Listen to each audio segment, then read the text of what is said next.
I was the scrawny kid who wasn't, fit enough to play or strong enough to play football or basketball or baseball or hockey. Yeah, so that drove. So that drove me. Can you anchor back to those feelings? I can. I could, and every once in a while, you're right, that comes up. Look, my last name is Sisson, Sisson.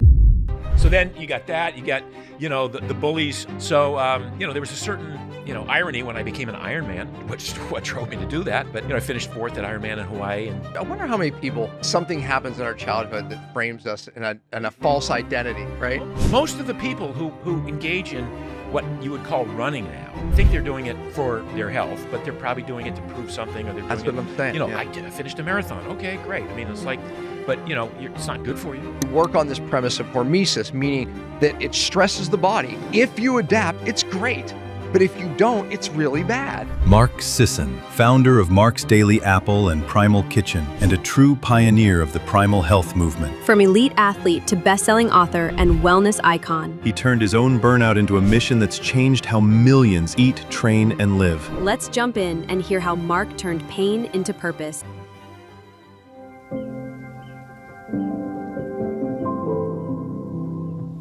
Mark, welcome. Listen, you are an absolute giant in this field. I mean, you inspire, I think, I'm going to call you the forefather of the ancestral movement, whether it be diet, food, all of it, even from a workout standpoint. So thank you for being here.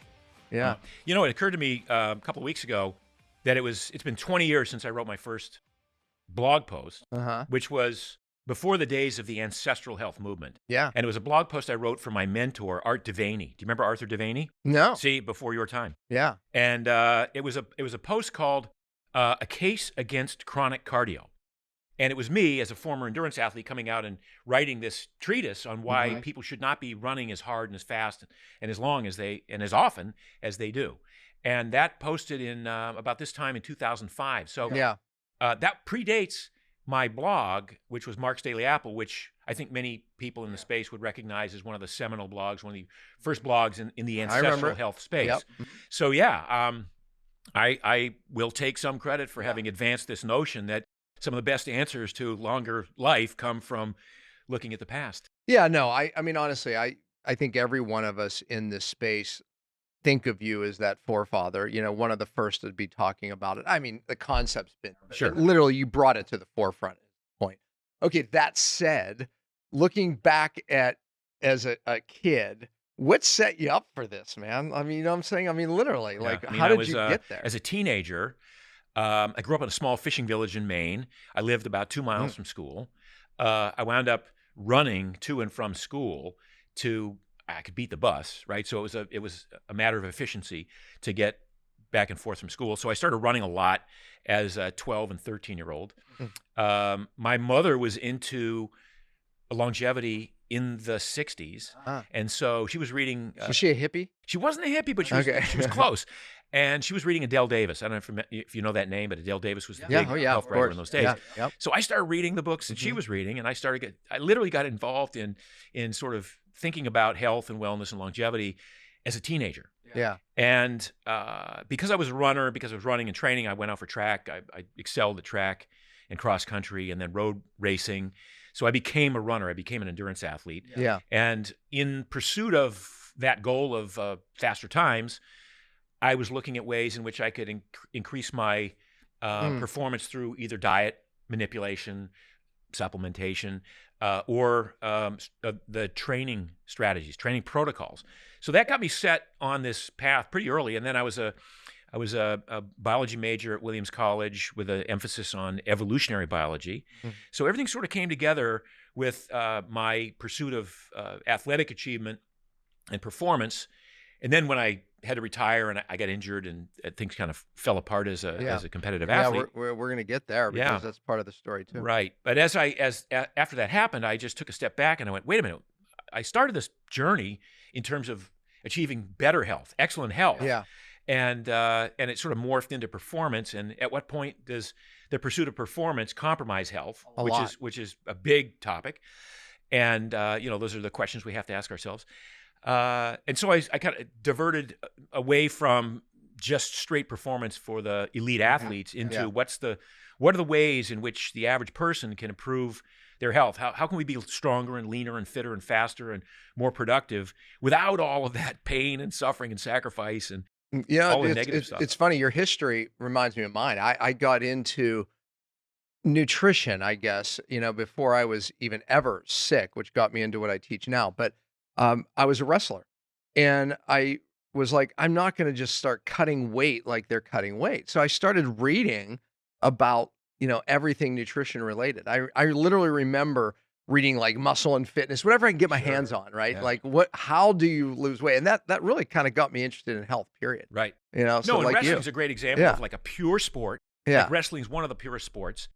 And then to take high school kids and go, I know you weigh 175, but we're going to have you wrestle at 138 or whatever it is. Yeah, exactly. It never made sense to me. Right, so I was like, okay, how can I maintain strength? Right. And therefore it took me learning about nutrition, Right. and, exercise, everything. So, yeah. All right. So, fast forward, right? I mean, you have this perfect background of setting you up for it, but there is obviously more to that. That endurance training, you feel, definitely led you to part of your perfect storm, if I put a name to it, of what kind of your health started falling apart, which took you to another level. Yeah. Tell me about that. Well, so, in my late 20s, early 30s, I was thinking that, the more you trained, the faster you'd be, the better the performance. Turns out that's not the case. Yeah. I was an early adopter, not early, but I mean, I was an adopter like everyone else was of the high carbohydrate based training table. So putting in all these miles to excel at, I was too.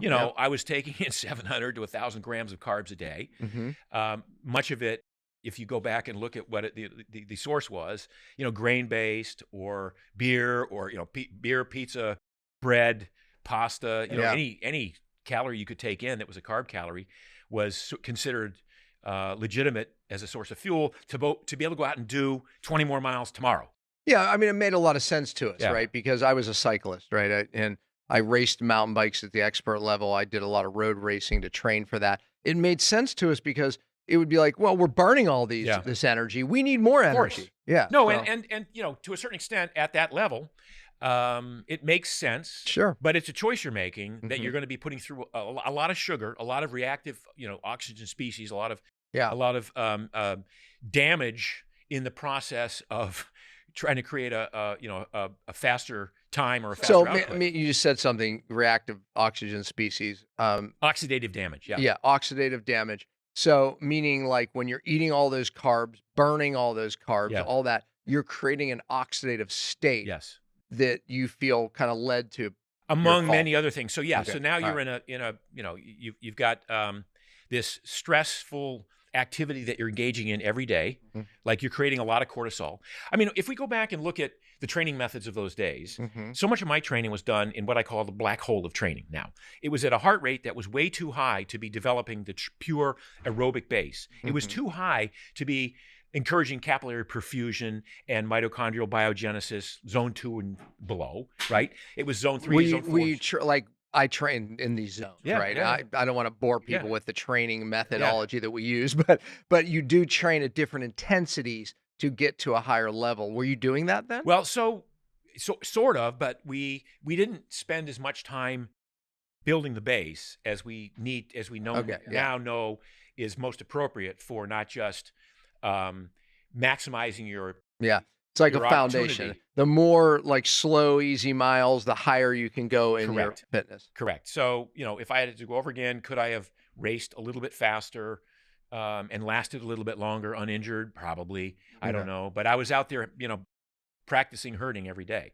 So as I tell people, about endurance pursuits, and I've written a lot about this since, every day that I was training as an elite athlete, which was for a decade, there was very few days when I was having fun. It was literally about managing discomfort. Every workout is about managing discomfort. Yeah, but what drove you then?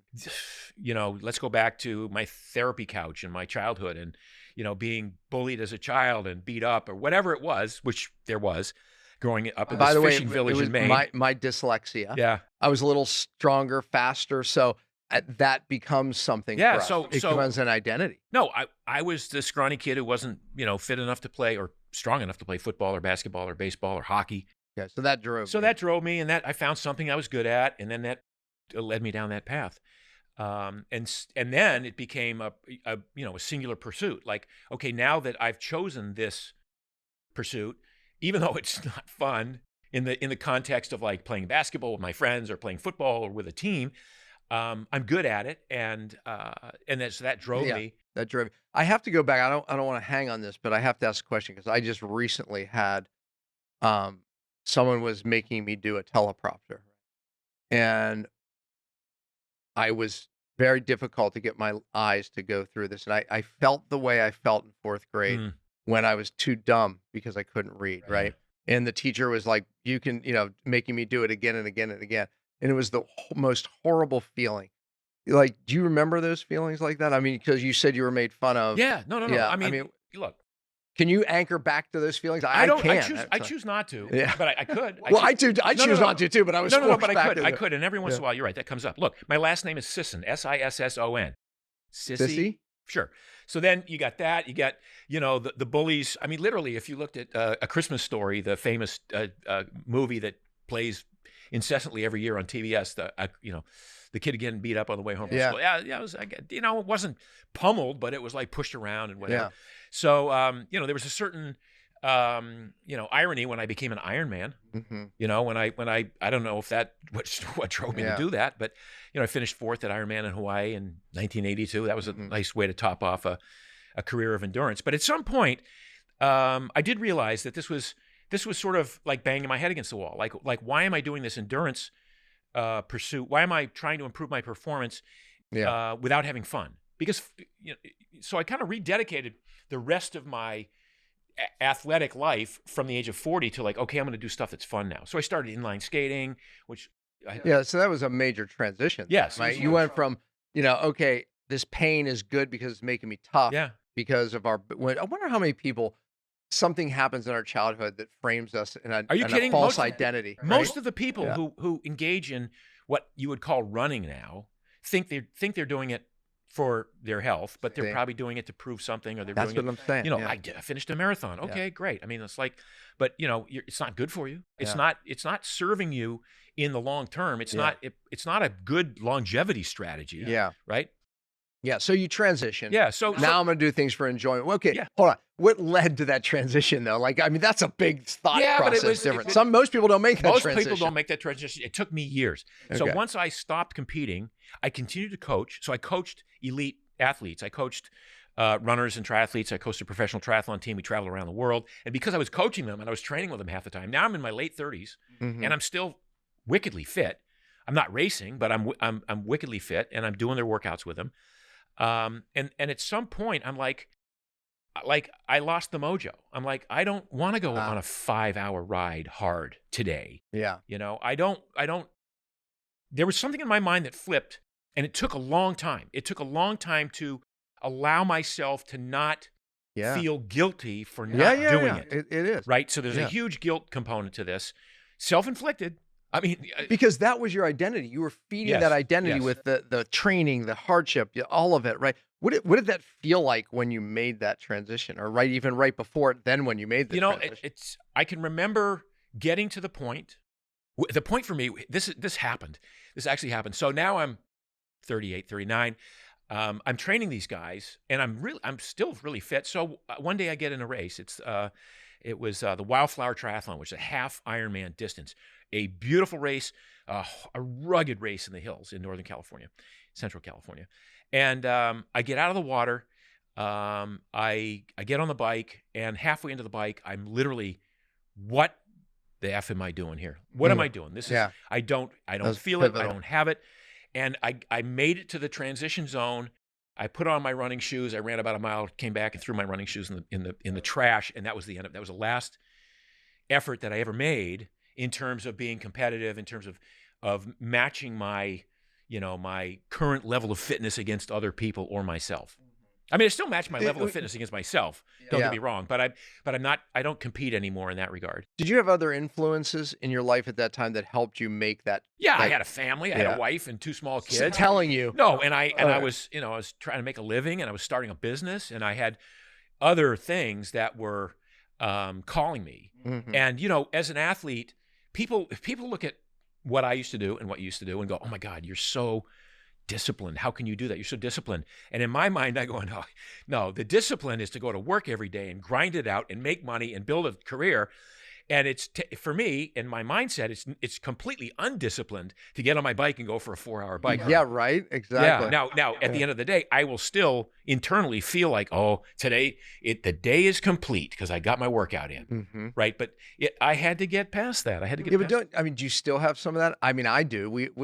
We look at our day and go, oh, I did this, I did this, I did this. That was a good day. Yeah. No, dude, I just came over here from came off the beach off my buddy that I ride with every day, and he at the end of the ride today, and it was it's 85 degrees out, it's humid, there's no wind, and we're riding in deep sand for an hour and a half. So you still enjoy torturing yourself? No, but I'm with somebody, we're having fun. It's out, we're not up in the, we're on Miami Beach. There's women walking around in thongs, whatever. It's like the view changes every day. So but it's still the hardest workout I do every week, and it still takes a grind. And everything I do during the week, the stuff I do in the gym, the intervals that I do on the treadmill, the paddling, stand-up paddling I do, it all contributes to that, to this one ride that we do every week, where I put it all together and we grind it out. So that's what you did today. Yeah, that's what I did today. Yeah, coming off in here sweaty. I thought you ran here. Okay. We're going to talk about what you do in a day. We'll get there. Yeah. I'm so fascinated by that transition, because a lot of people don't make the transition. They literally, when I got sick, I always say part of my perfect storm, I had, neurotoxic exposures, yes, but I was training at too high of a level as well. Yeah. And when I tell people that, well, I was training super hard, they kind of dismiss that as how I got sick, but it was part of it. I literally was just killing myself. And again, it was an identity thing. It was the accomplishment. It was everything. And no one else cared except you. No one else cared but me. Yeah. Matter of fact, my wife, to your point, was like the opposite. I had 2 young kids at the time, and, it was like, what are you doing? And why? Yeah. Didn't do anything except I thought was, making me better. Yeah. But I came to a realization like you.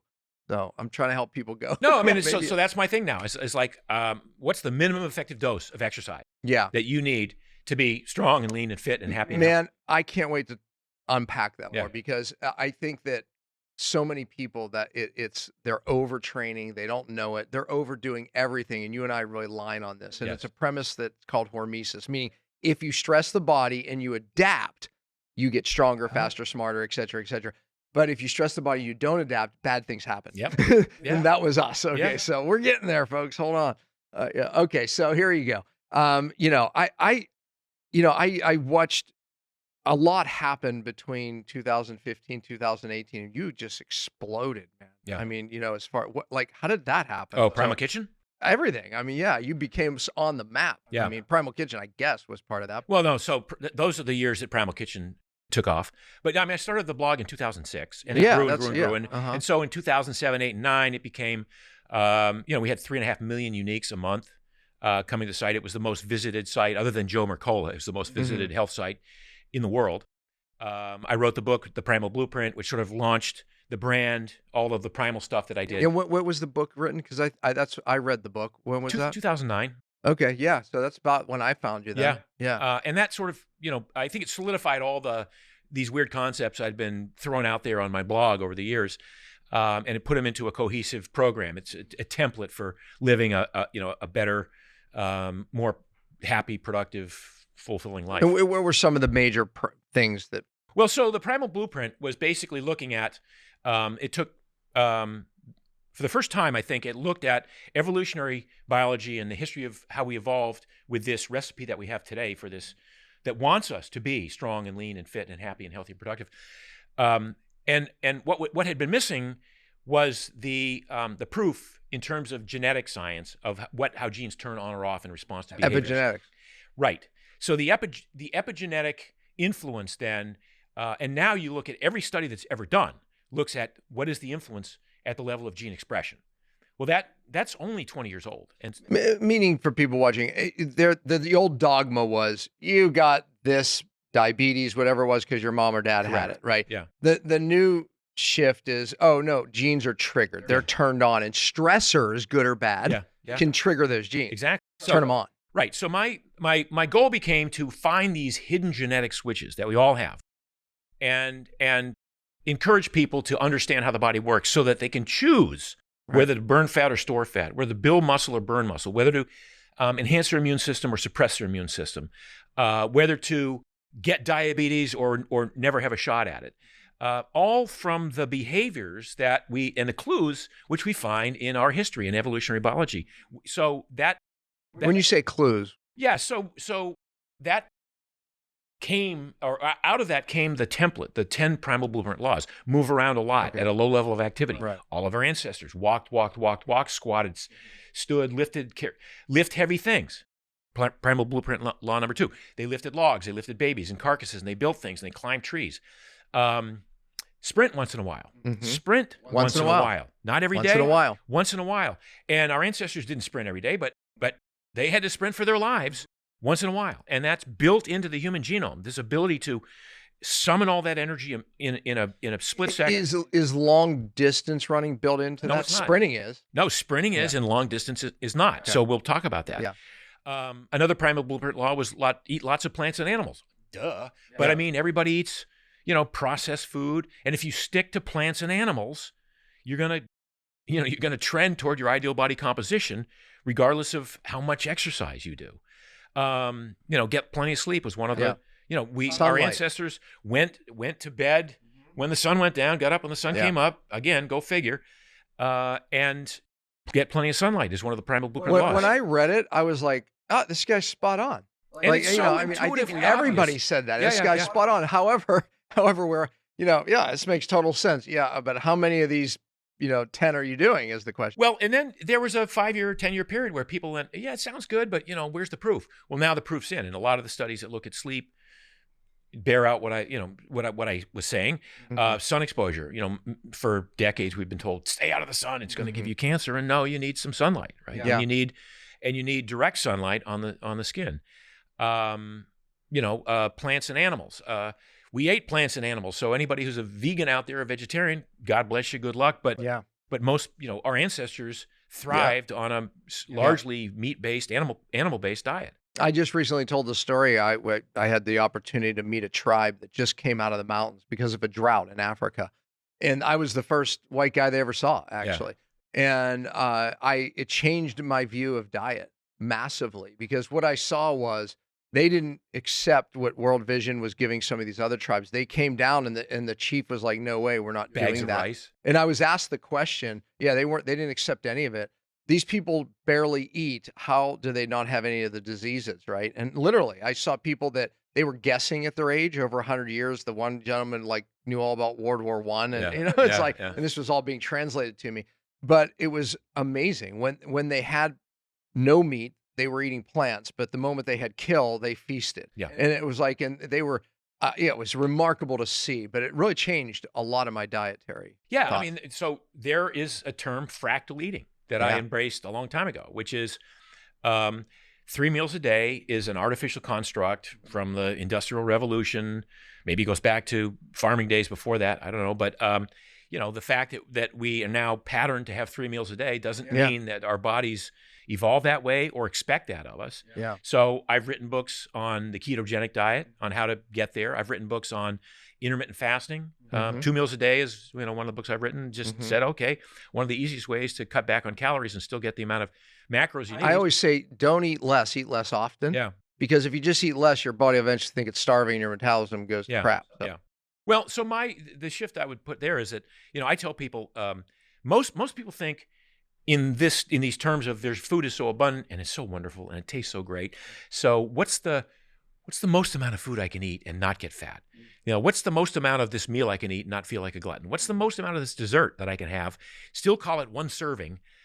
And that's how a lot of people get through life. And some people get away with it. Some people don't. They gain a pound or 2 a year until, they're in their 60s. Now they're 40 pounds overweight.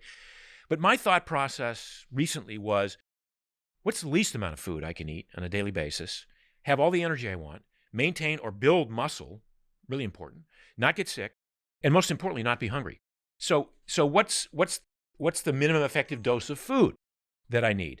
Now, every once in a while, I'll eat a lot. I'll eat a ton, but not a ton. I never eat a ton anymore because I can't. It makes me. Well, exactly. Your body shuts you down. If I go back to the days when we were training and I was consuming I'll tell you, I divert with a little story. I love it. Every one of my college buddies calls me Arnold.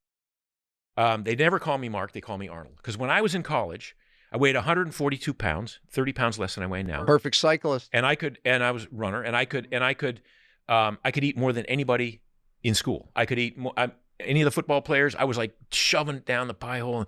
And so my name Arnold came from a TV show called Green Acres. Oh, I remember where Green there was Acres, where one Green Acres is the place. Exactly, and one of the characters was Arnold Ziffel, the pig, this giant pig. Yeah. So that was my nickname, Arnold Ziffel. Oh, I thought it was going to be Arnold Schwarzenegger. No, not even close. So now it's my, because I could eat so much. I was such a glutton. So I went from that to this sort of minimalist approach to food right now, which is, again, By the way, we just dated ourselves majorly, right? You know. Yeah. How old are you? I'll be 72 in July. That's amazing, right, folks? Yeah, 70. I'm 60 this year, so it's like, you know, I guess we're both up there, but yeah, you got me. Gotcha. You look great. Thank you. So do you. But the idea that we have to eat every 3 or 4 hours to maintain energy and muscle. No, I've promoted this concept for the last 15 years, metabolic flexibility. Mm-hmm. The terms existed for a long time. Because you're spot on with it. Yeah. You're healthy at the cellular level if you're metabolically flexible. Right. And meaning you can burn fat, burn carbs if you eat them, right? Ketones, efficiently, effectively. And so any activity that you're engaging in, you have that substrate available at that time. So again, if you're doing glycolytic work in the gym, you have enough glycogen in your muscles and you can do well at that. If you're doing anything even barely sub-maximal, it's all fat you're burning. Yeah. Throughout the day, if you're just not doing anything all day, you're just purely burning fat, not dipping into glycogen stores, not having low blood sugar because you run out of liver glycogen. Yeah, I want to unpack this a little bit, because if people understood what you just said, right? How to become metabolically flexible, we just solved diabetes. We just solved obesity. Everything. We just solved most hormone problems that people are having. So when we talk about metabolic flexibility, start from the ground floor and set this stage, meaning your cells can only use two things for energy: sugar, fat. Most people are stuck as sugar burners with the inability to burn fat. Correct. They're not metabolically so how that flexible. happens is, we start from an early age. Our parents, God bless them, didn't know what they were doing and started feeding us, oatmeal and Zwieback and pablum and all the stuff that was soft carbs. And over the decades, we become so used to burning sugar. All of these carbs turn into glucose. Yeah. Glucose is a fuel that the body uses. Your cells can only use sugar or fat. Right. Okay, they break down the they sugar. can use a little bit of ketones, but let's leave that alone for exactly. now. That's the brain. We'll talk about that. But so those cells have become so good at burning sugar, and because the body is now fat is the preferred fuel for the body. It is the preferred fuel, but we never give it a chance to be combusted. If we're continually feeding and feeding and storing glycogen, and then any activity that we do, however long it takes, maybe burns through the glycogen, but we're not good at burning fat yet. So now we get hungry because we burn through the glycogen, so we eat more carbs, and it's this vicious sugar burning cycle. And people are stuck there as sugar burners. There as sugar burners. And then what happens is, when you take in a lot of sugar, then your pancreas is producing a lot of insulin. You'll understand that glucose, while it's a key fuel, the bloodstream can only hold 5 grams, 1 teaspoonful of sugar at one time. And so it's a continuous monitoring of glycogen and glucose in the bloodstream, and insulin and leptin and ghrelin and all these other hormones. But insulin is sort of the one where you have low blood sugar. So you say, I got to have a donut, or I got to bring my blood sugar back up. Now you eat a lot of carbs. Now the body says, oh, there's a lot of carbs. There's too much glucose in the bloodstream. It's dangerous. It's too much glucose is toxic. Oxidative. So we shoot out we over secrete insulin, because insulin is a hormone that stores glucose and amino acids and everything else in the cells. And if the muscle cells are full of, already have too much glycogen or enough glycogen, goes to the fat cells. Yeah. And so now the excess calories get stored as fat. But insulin, one of the things about insulin is it literally locks fat inside fat cells. So high insulin, even you could be like out of energy and, oh my God, I feel like I'm going to die. It's locked in. And it's locked in the fat and this amazing fuel that's sitting in your fat cells. is now locked in there and you can't access it. So the only way to do this is to reverse this whole cycle and start to restrict carbs. And you could restrict carbs. You can actually do it through fasting and restrict. But here's the problem, right? I'm in agreement with you here, but here's the problem people say, right? It's like, okay, because they're stuck as sugar burners with the inability to utilize the fat, it's locked up, right? And even burning at the mitochondria level where you make energy, they feel horrible. Yes. I can't go without carbs, Mark. Yeah. I can't. Matter of fact, I have to eat 5 meals a day. Oh, most people, when you ask them how many times they eat, I just eat 3 meals, which you and I agree that's, trapped in our brains as well. But they eat more than that. Yeah. On average, 17 meals a day, meaning the handful of nuts, this, that, every time they pass the kitchen. So they have to eat, and they have to eat their carbs. And if they don't, they feel bad, horrible. How do people break through that? Meaning, because you said just go low carb. Yeah, they're going, I can't go low carb. Yeah, well, you can. You actually can. That's right. And the best way to do that is probably, first of all, cut out the processed stuff first. And so all your carbs then become vegetables and maybe some fruit. Okay, so step one, start processed, right? Get rid of that. processed. Okay, so now just go what I would say full primal blueprint, which was lots of plants and animals. So plants, right? So carbs, green leafy vegetables, all the vegetables are sort of free carbs when you get to that level, right? And so you can, and then. But they're not doing it for me, Mark. I at least need my potato pasta, something. I don't know. Yeah. Well, you can tighter it down. So you can do, 100 grams total one day of those starchy carbs and then drop it down. There's going to be a point at which it might be uncomfortable. Okay.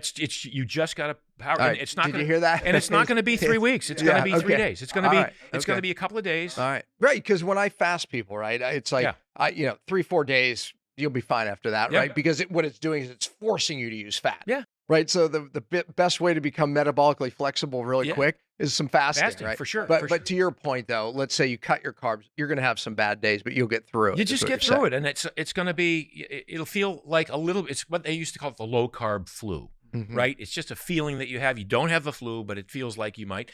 Then that's your body. That's you signaling your body.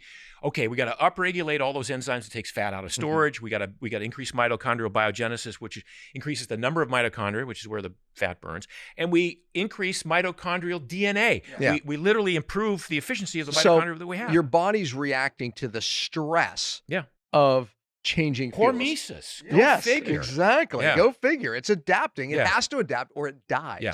So it increases the mitochondria, the number of mitochondria, and the mitochondria, the bad ones start to die off and the good ones start to become more efficient at burning fat. Okay. Yeah. So now we're metabolically flexible. And what you mean by that is if you don't eat today, what are you going to burn?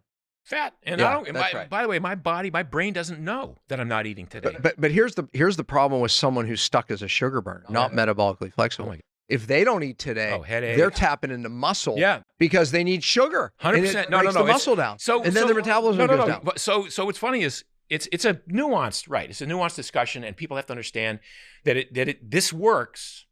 But you go, well, what about in the 80s when they said, you're a bodybuilder, don't go more than 2 hours without eating your boneless, skinless chicken breast and your rice. Yes. Okay. That was the bodybuilder diet. That was the bodybuilder diet in the 80s.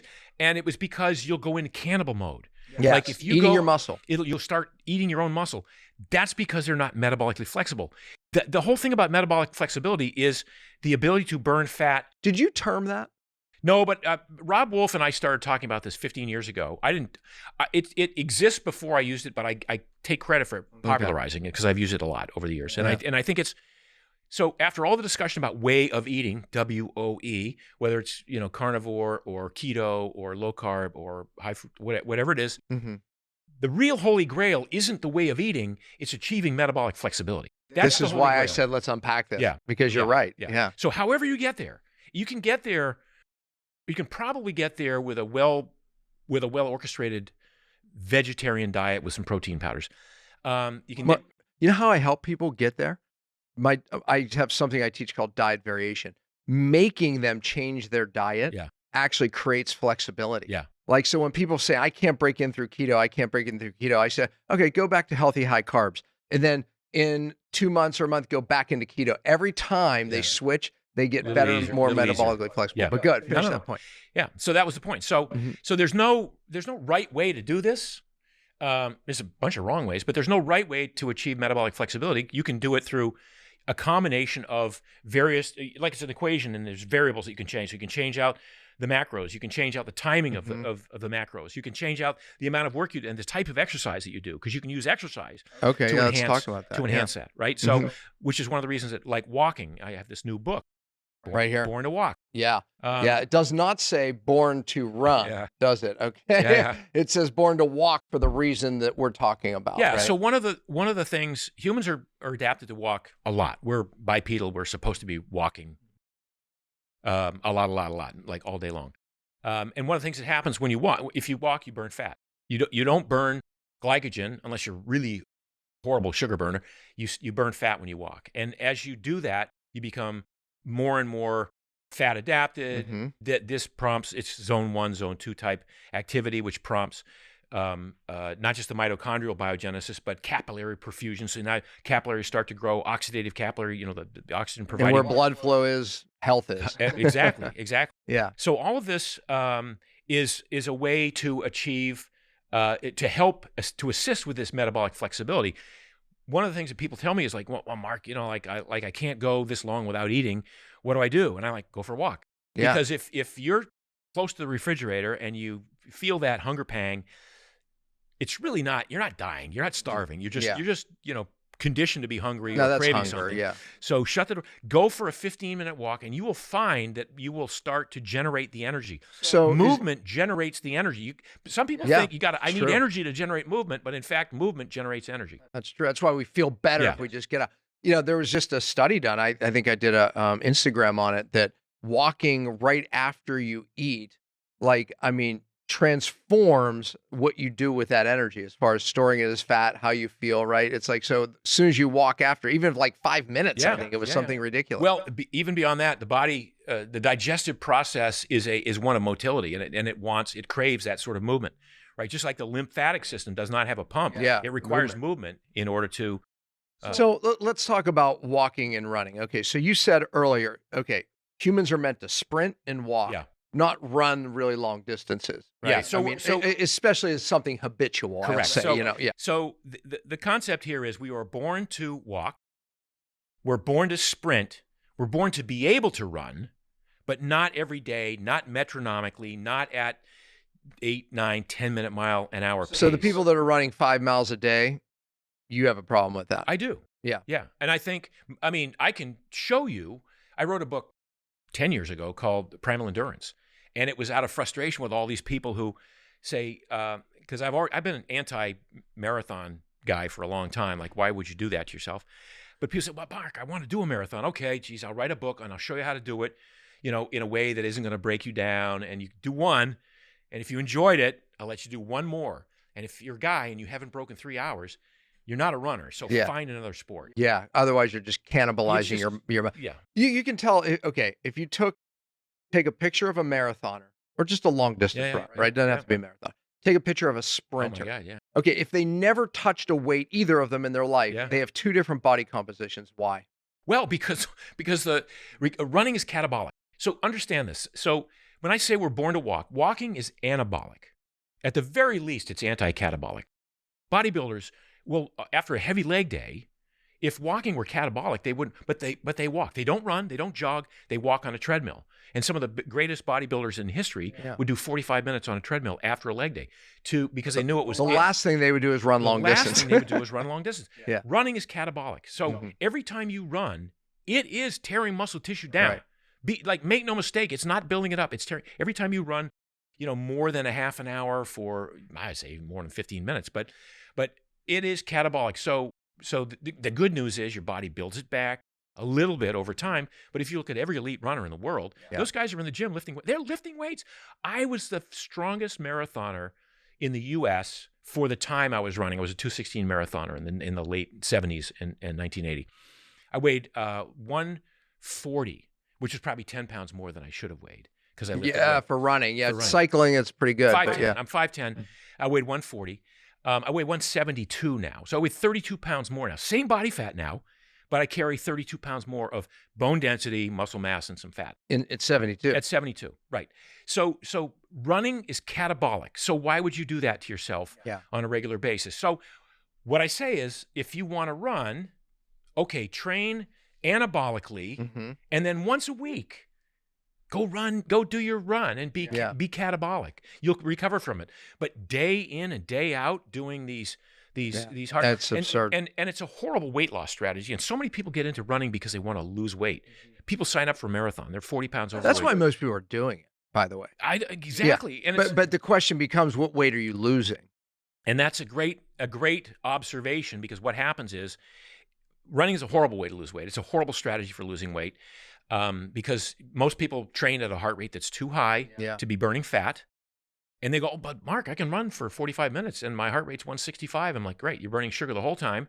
You're catabolic. And then you get home and you're hungry. Now you're gonna overeat. So over time, what's gonna happen is, because it's catabolic and because you're eating to keep up with it, over time, you're not going to lose weight, but what's going to happen is you're going to lose 4 pounds of muscle and gain 4 pounds of fat. Yeah. And you'll still be the same weight, but now your body composition will have shifted. Okay, so if you contrast this to sprinting, okay, two things happen here. Okay, so when let's hypothetically say they're doing it right, they're staying in the fat burning zone, as we're told, right? The heart rate's not high enough, so they're burning mostly fat while they're running with for good that form. hour. With good form. With good form. Okay, so they're burning fat for an hour, but when you sprint, you're only burning sugar. Yeah. But what happens for the next 36 hours, according to studies, is now you burn fat to replace the glycogen store so the body could save its life if it has to run, right?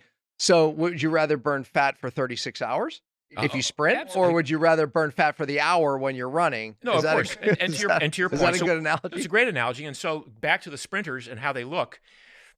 Even if they're not lifting weights, even the sprinters are not lifting weights, and by the way, they're lifting weights. But even nowadays they are, because they've learned. Yeah. Well, I mean, they've learned it obviously. The exact, the type. They're not bodybuilding. Even the endurance, the good athletes have good coaches who are lifting weights now. For sure. Yeah. For sure. But running's still catabolic, so those guys are not. They're just adding trying to muscle. maintain. They're not adding muscle. They're just adding strength and power, which is a legit pursuit if you're an elite athlete trying to compete on the world scene. But the sprinters are, to your point, they're doing this very high-end 30, 40 met glycolytic work. It's 30 seconds. Maybe it's a minute max. And then they rest for 10 minutes. What we're saying is that when you sprint, you can only burn sugar. Yeah. It's stored sugar, right? It's not like the sugar you or just ate. Or pure ATP at that level. Yeah, exactly. Yeah. So you're just dumping it out in the blood and firing it up. Right. So how possibly could that make me leaner? Well, it does. Yeah. And because it's not... It's in and of itself, it's not catabolic, it's anabolic. That's right. So now you're keeping your metabolism up. Keeping the metabolism up. You're building muscle, not tearing muscle down. Right. Because the runner is tearing muscle down. Part of that is this again, because they're operating at the area of a heart rate which we would call the no man's land, or the black hole of training, which is too high a heart rate. It feels valuable. By the way, if you're a runner and you're going out 6 times a week, and you get the runner's high. By the way, the runner's high, the endorphin high, that's a survival hormone. That's not that's your brain telling you, okay, you're not going to die. It's going to be okay. Great. I don't, if I'm seeking that, I may as well just shoot junk. I mean, so cocaine might do it too. Yeah, exactly. Yeah. So we talked a little bit about minimum effective dose of exercise. Like what does that look? Yeah, I was just going to say, do you talk about that in here? Yeah, sure. Okay. So, Mark, come on. I don't need a book to learn how to walk, bro. Born to walk. I'm born to walk. Yeah. Right? How do you have a whole book? Okay. My point is there must be some gems in here. I haven't read this yet. No, Admittedly, I'm going to. It's full of stuff. I mean, the first 80 pages is the history of running and how inane it is, and how a perfect storm of marketing hype and misapplied anthropology. Yeah, so everything we're talking about's in there. Yeah. It's crazy. Yeah.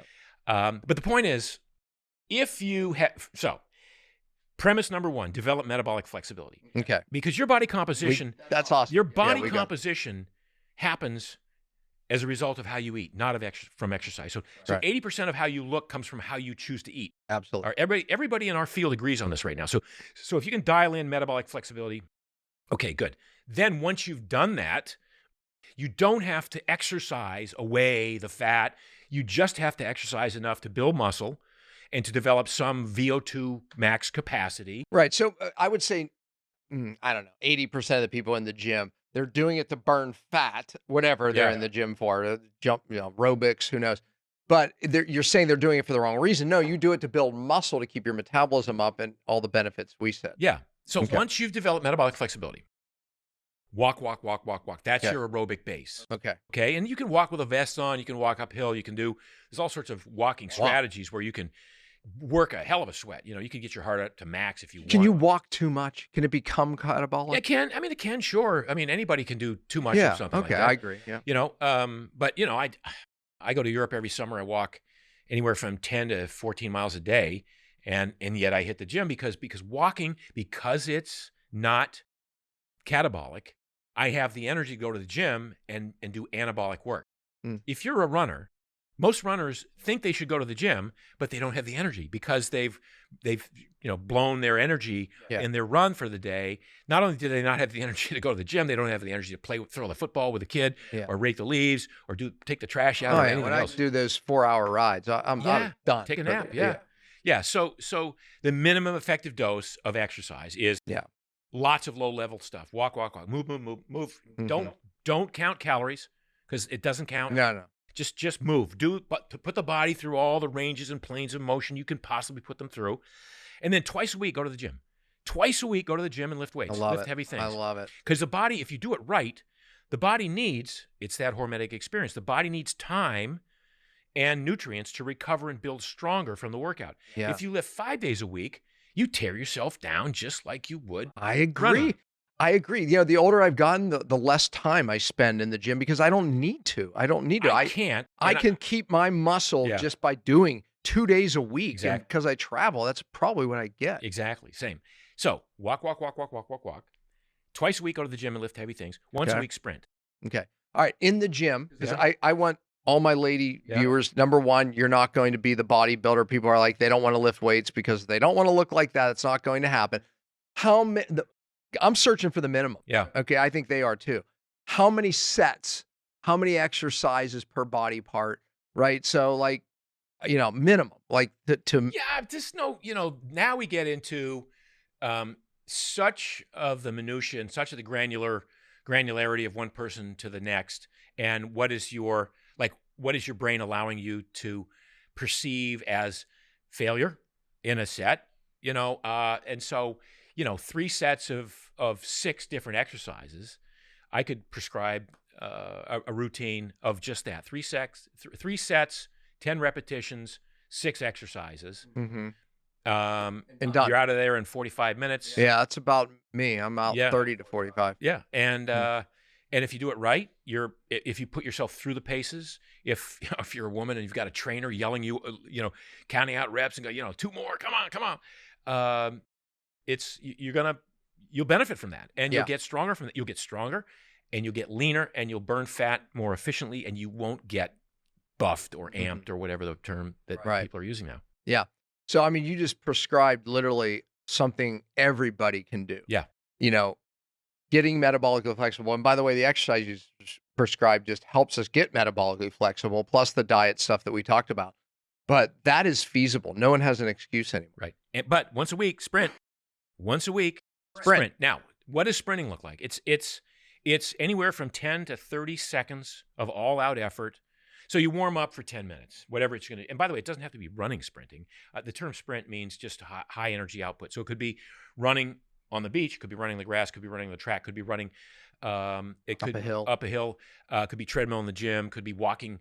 It could be the elliptical machine, could be the assault bike, could be a row machine, whatever it is. Whatever. All out effort, a 10-minute warm up, and then all out effort for I do 30 seconds, but.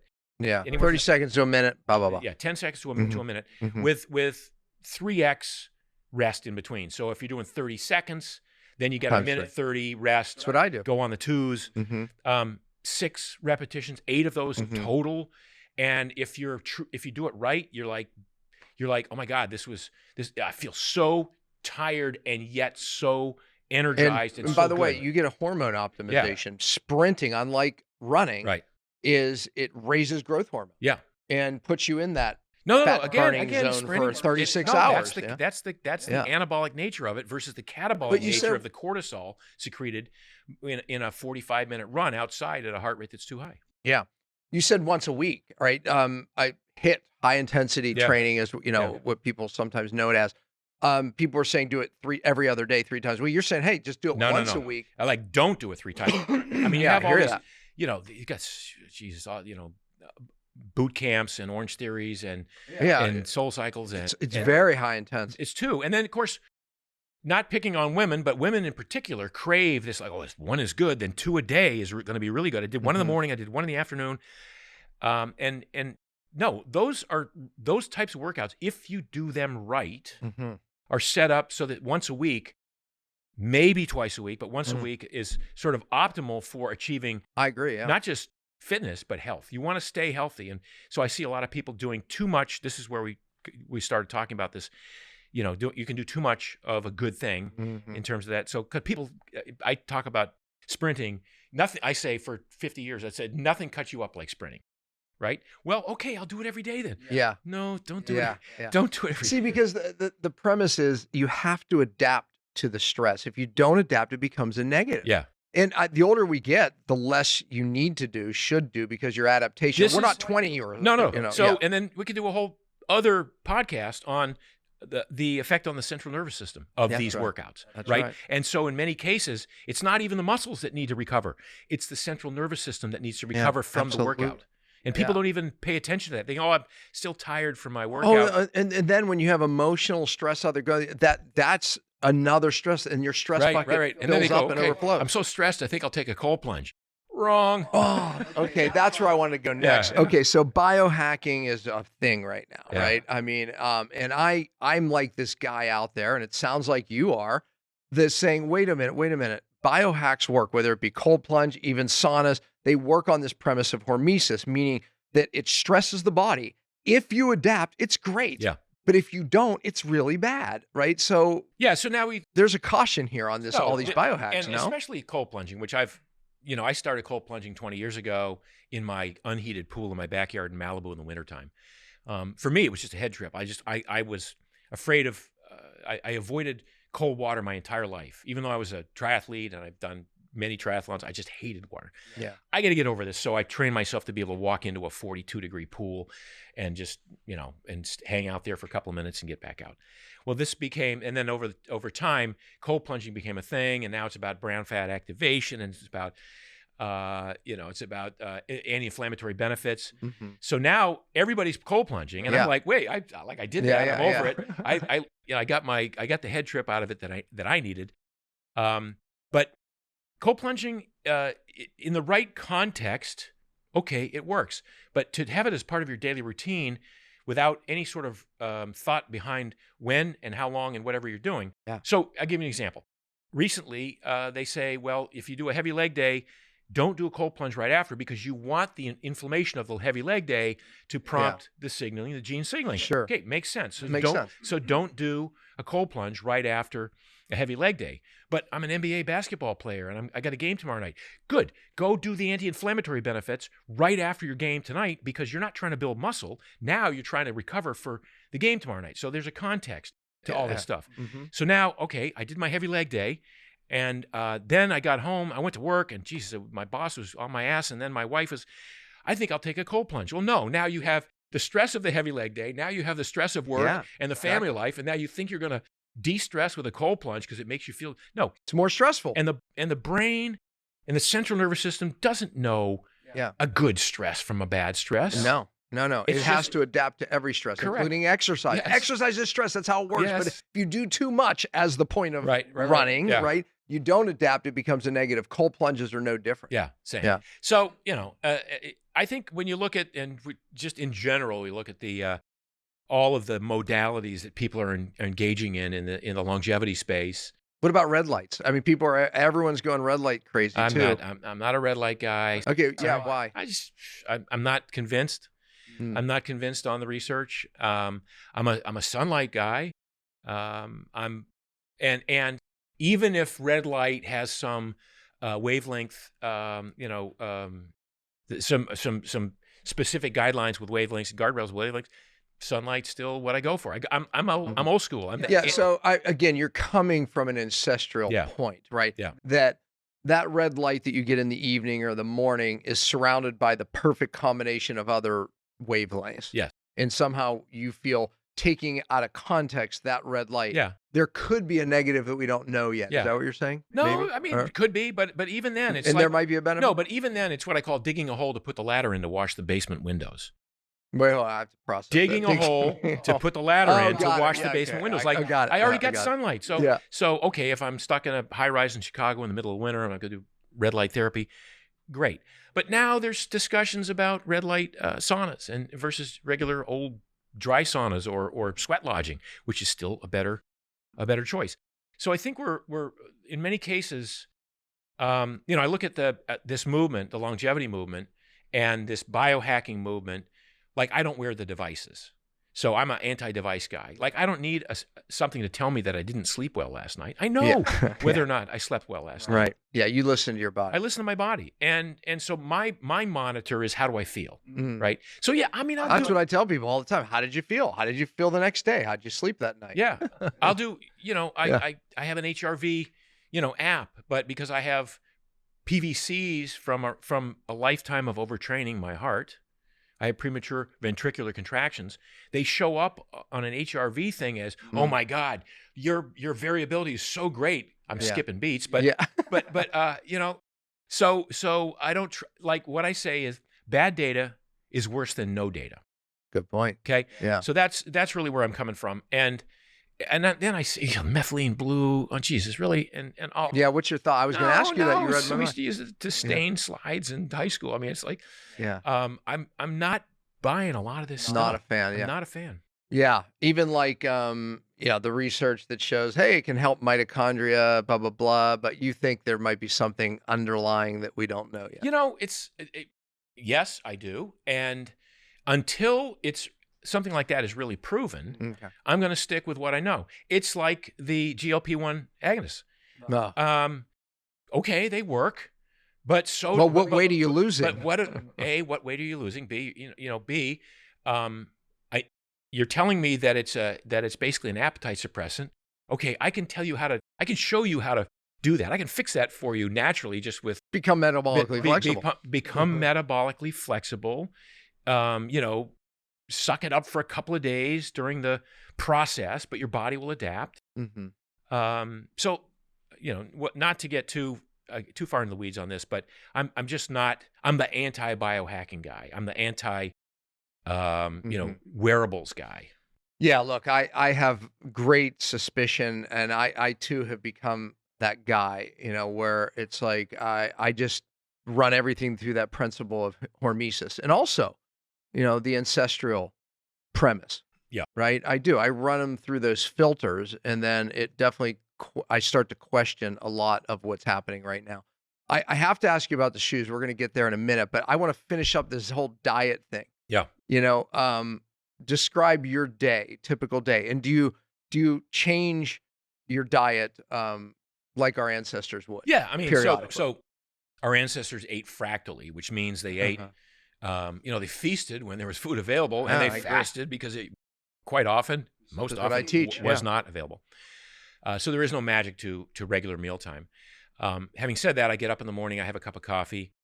Me too. And, I work out around 10 o'clock.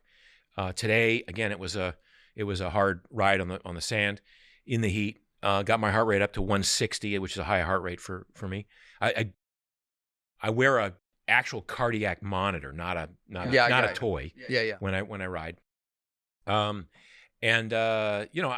haven't eaten yet. It's 2:00. Big deal. I'll eat a little bit later on.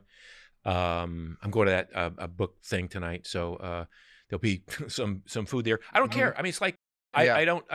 Well, but you're so fat adapted, metabolically flexible that, like me, when I'm busy, I oftentimes I forget to eat because I'm burning fat. Yeah. I'm eating. Yeah. I'm just eating my fat. So one of my friends, Todd White. Yeah. Typically, Todd's a 1 meal a day guy, and I said, Todd, is that tough? Like, you have to try not to overeat on that one meal? And Todd goes, no, the opposite. I have to remember to eat enough because I just am not hungry and I'm burning fat. And really interesting. Again, that's that minimum effective dose of food kind of thing. So yeah, so I work out fasted at 10 o'clock in the morning every day, whether it's lifting weights or whether it's typically that's my workout time. I do 1 or 2 podcasts a day. I still write, whether it's Twitter or Instagram or a blog post or a You're book. a great writer. Thank you. Appreciate that. A book that I'm working on or whatever it is. I have investments. I have a shoe company that I'm founder of. Yeah. And so I have meetings with that on a regular basis.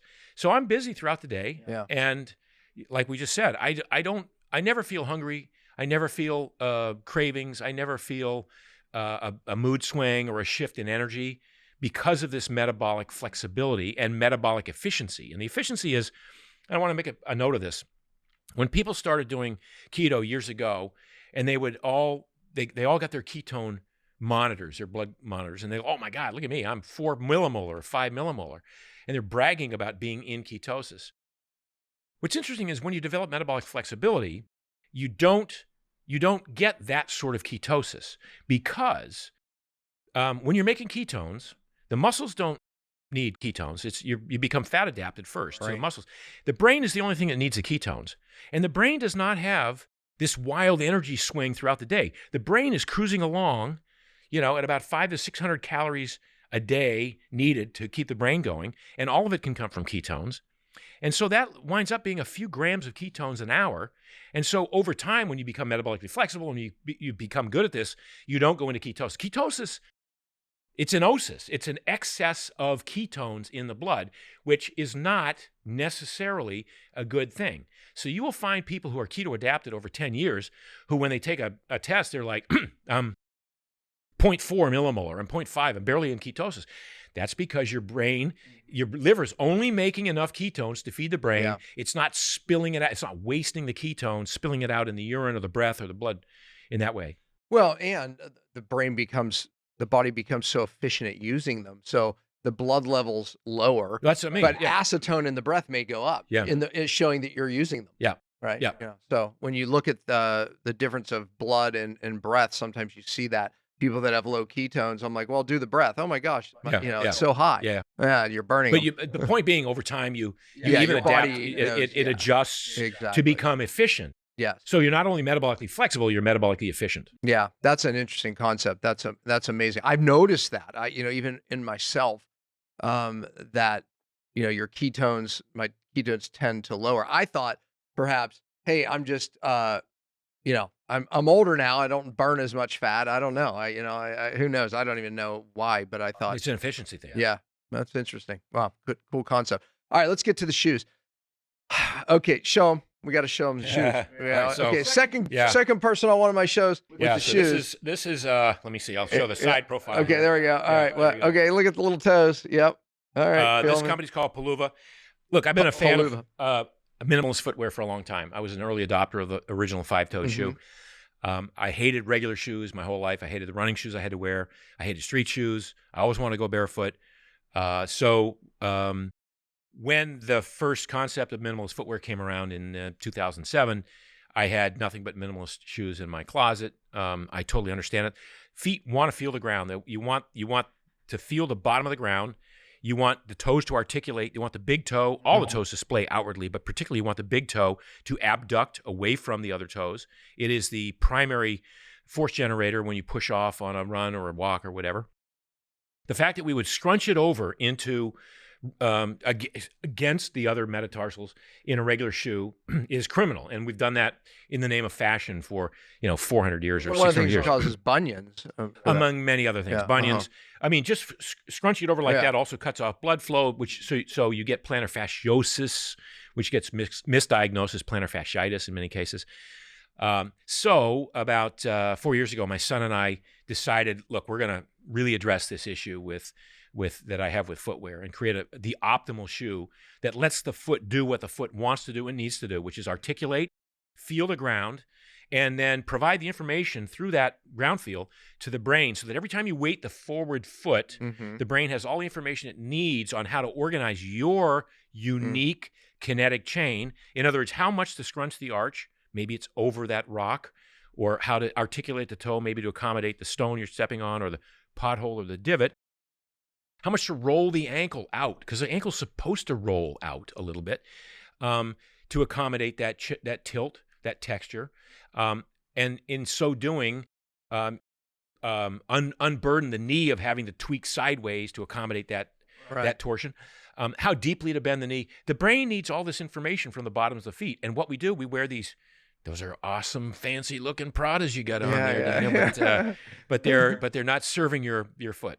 Yeah. So we created this company. It's called Palooza. We make a number of different brands, the styles. Where do they go if they want to buy these things? Palooza.com. So that's a like a house shoe. That's the Zen. Peluva.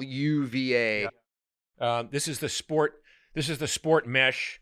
Trainer. Okay, I'm going to play the devil's advocate here. Not because I have these Prada shoes on. They have no support. Yeah, no support. Why? So I would argue, okay, like when I went and saw that African tribe, right? They all had Nikes on. No, I'm kidding. No, they had no shoes. I mean, honestly, right? I mean, some of them had some leather things on, I think, but the kids definitely didn't have shoes, and yet they could run like crazy. But so they're on dirt. Yes. But we're walking on cement and hard floors. Okay, great. Is it because this is what shoe people would say? I'm just playing devil's advocate. I know. So but it's a great point.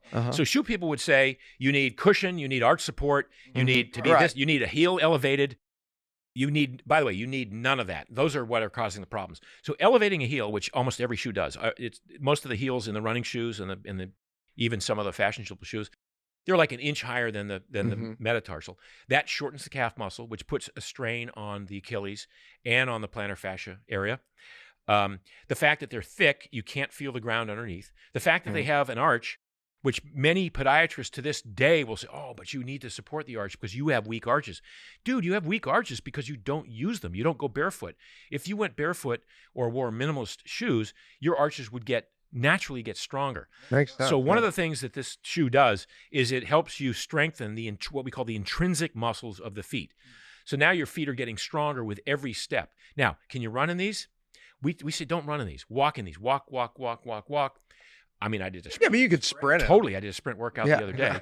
And but running long distance would be well, I mean, and by the way, tough. If you know how to run, it's the best running shoe you'll ever wear. But most people don't know how to run. And most people shouldn't be running. So it's only, we didn't say this before, but most people should not be running. It's only runners who should be running.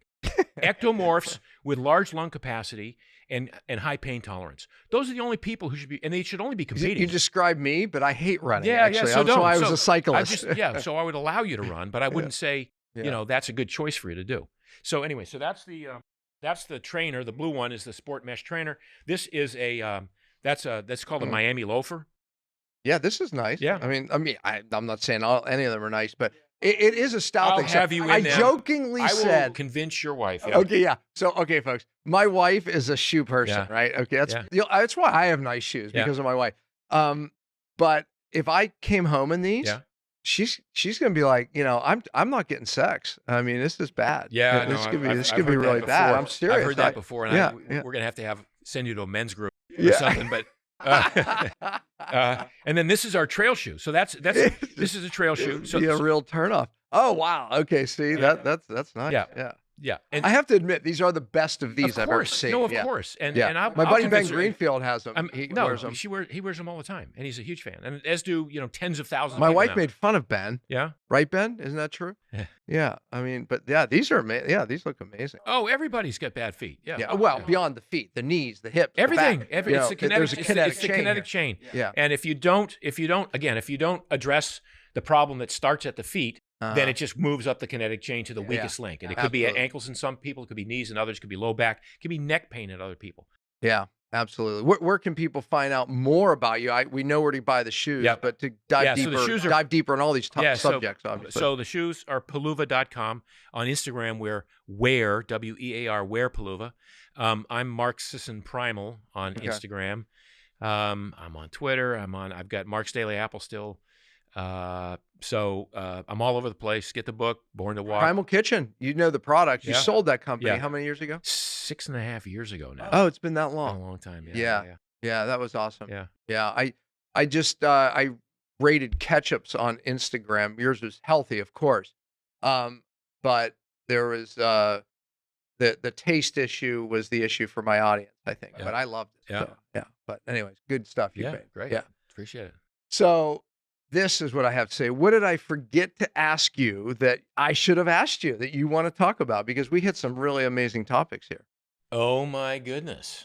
I feel like we've hit it Yeah. all. Yeah. Yeah. I think so. Nothing All right. left for me to say. All right. Words of advice for the audience. Metabolic flexibility. Yeah. Get started right now. Yeah. You know, out of everything you've taught ever, when I heard, because I got what that was, I didn't use the term. I said, man, he is right on. He's right on about this too. Get the book, man. I can't wait to read it. So awesome. Thanks for being here, brother. My pleasure. Hey, thanks for, listen, another episode, the Dr. Pompa Podcast, From Pain to Purpose. You heard the pain, and look at all the purpose, man. You're changing the world. But what's God doing in your life with your pain? Always, always look for your purpose in your pain. See you on the next episode.